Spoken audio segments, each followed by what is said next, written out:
Perkenalkan, nama saya Nadia Eka Putri. Saya mahasiswi dari Fakultas Hukum Universitas Muhammadiyah Yogyakarta. Pada kesempatan kali ini saya ingin mempresentasikan presentasi saya yang berjudul Penegakan Hukum bagi Penambangan Emas Ilegal. Studi kasus berdasarkan putusan Pengadilan Negeri Teluk Kuantan nomor 16 garing pidana khusus garing lingkungan hidup garing 2018 garing Pengadilan Negeri Teluk. Seperti yang kita ketahui bahwa Indonesia adalah negara yang memiliki sumber daya alam yang berlimpah. Kekayaan alam Indonesia termasuk bahan galian yang mencakup mineral dan batu bara. Kekayaan alam tersebut termasuk dalam sumber daya alam yang tidak dapat diperbaharui, sehingga pengelolaannya perlu dilakukan seoptimal mungkin agar memperoleh manfaat yang sebesar-besarnya bagi kemakmuran rakyat secara berkelanjutan.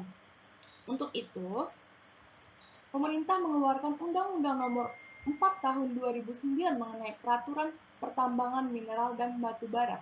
Pasal 33 ayat 3 Undang-Undang Dasar 1945 bahwa tanah, air, dan sumber daya alam yang terkandung di dalamnya harus dikuasai oleh negara dan dimanfaatkan untuk sebesar-besar kemakmuran rakyat. Menurut pasal tersebut, setiap orang atau badan hukum dilarang mengelola sumber daya alam seperti pertambangan dan batu bara kecuali diperoleh izin atau kontrak karya.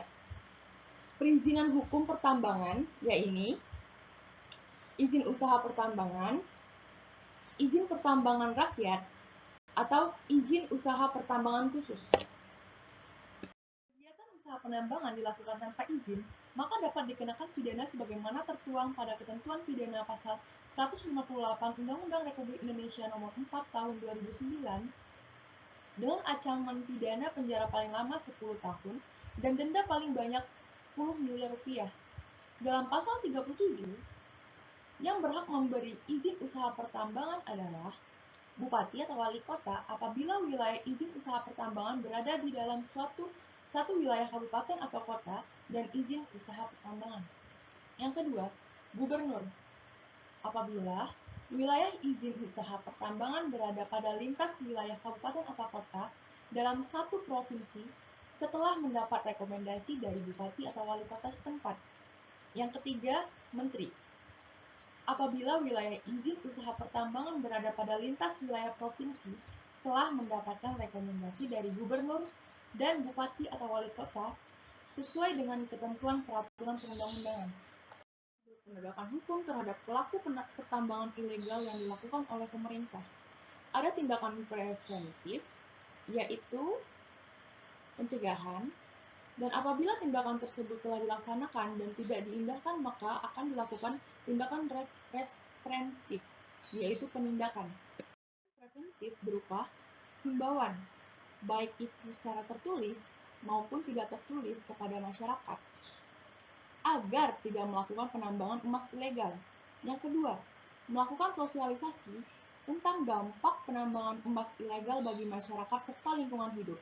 Yang ketiga, melakukan sosialisasi kepada masyarakat mengenai sanksi terhadap segala bentuk kegiatan penambangan emas tanpa izin. Tindakan represif, yaitu penindakan. Tindakan yang dilakukan untuk memberantas kegiatan penambangan emas ilegal, yaitu melakukan penyidikan, seperti usaha menemukan peristiwa yang diduga sebagai tindak pidana. Selanjutnya, melakukan penyidikan, tindakan yang dilakukan untuk mencari serta mengumpulkan bukti. Lalu, penangkapan, suatu tindakan penyidik berupa penangkapan sementara waktu. Setelah itu, penahanan, perintah penahanan terhadap tersangka atau terdakwa yang diduga melakukan tindak pidana berdasarkan bukti yang cukup. Kelima, penggeledahan, dilakukan guna mengumpulkan fakta dan bukti yang menyangkut suatu tindak pidana. Setelahnya barulah penyitaan. Penyitaan ini hanya dapat dilakukan oleh penyidik dengan surat izin ketua pengadilan negeri setempat. Yang terakhir, barulah adanya penyerahan berkas perkara. Pertanggungjawaban pidana bagi terdakwa yang melakukan kegiatan pertambangan emas tanpa izin. Studi kasus berdasarkan putusan Pengadilan Negeri Teluk Kuantan nomor 16 garing pidana khusus garing lingkungan hidup garing 2018 garing Pengadilan Negeri Teluk. Yang terdiri dari Bonari Saputra, Zaki Alfarizi, Kasdullah, Sutopo, serta Aandri. Secara singkat, saksi Kasdullah dan saksi Sutopo bertemu dengan saksi Aandri serta terdakwa Rasmu di Pasar Muara Lembu. Mereka sepakat untuk melakukan kegiatan pertambangan emas di Desa Pulau Padang, Kecamatan Singingi, dengan pembagian sebesar 60% dari hasil pertambangan untuk saksi Aandri sebagai penyedia mesin serta peralatan, sedangkan saksi Kasdullah, saksi Sutopo, dan terdakwa Rasmu akan menerima 40% dari hasil pertambangan emas tersebut.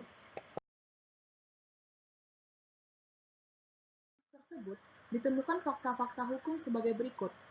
Terdakwa diamankan oleh petugas kepolisian pada hari Kamis tanggal 20 September 2018 sekitar pukul 4 waktu Indonesia Barat di Desa Pulau Padang, Kecamatan Singingi, Kabupaten Kuansing.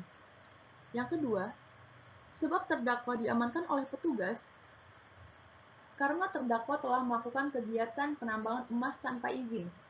Selanjutnya, yang sedang terdakwa lakukan pada saat diamankan oleh petugas kepolisian adalah sedang menunggu bos Aan untuk memindahkan mesin dompeng yang ada di lokasi tersebut untuk membawa ke rumahnya, sambil mencari lokasi yang baru untuk melakukan kegiatan pertambangan emas ilegal.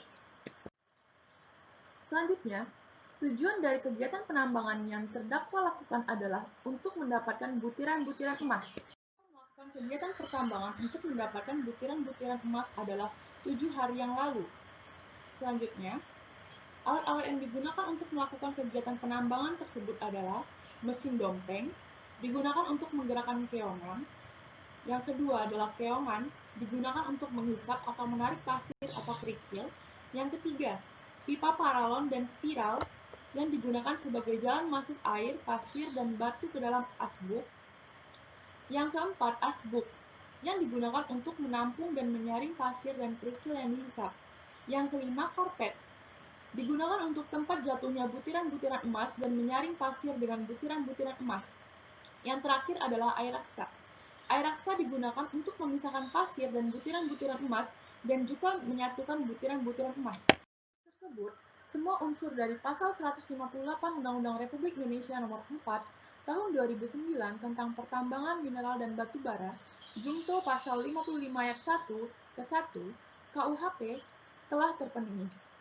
Maka, putusan perkaranya yaitu menyatakan terdakwa Rasmu alias Rasmu bin Saji Sulastro terbukti secara sah dalam meyakinkan bersalah melakukan tindak pidana melakukan usaha penambangan tanpa izin usaha pertambangan dan izin usaha pertambangan khusus, sebagaimana dalam dakwaan tunggal. Yang kedua, menjatuhkan pidana kepada terdakwa dengan pidana penjara selama 2 tahun dan 3 bulan serta pidana denda sejumlah 1 miliar rupiah dengan ketentuan apabila denda tersebut tidak dibayar diganti dengan pidana kurungan selama 1 bulan. Yang ketiga, menetapkan masa penangkapan dan penahanan yang telah dijalani terdakwa dikurangi seluruhnya dari pidana yang dijatuhkan. Yang keempat, menetapkan terdakwa tetap ditahan. Yang kelima, menetapkan barang bukti berupa 1 unit mesin diesel merek Tianli, 1 unit keongan, 1 buah paralon, 2 lembar karpet, serta 1 botol air raksa. Kurang dan lebih saya mohon maaf. Terima kasih atas perhatiannya. Wabillahi taufiq wal hidayah. Wassalamualaikum warahmatullahi wabarakatuh.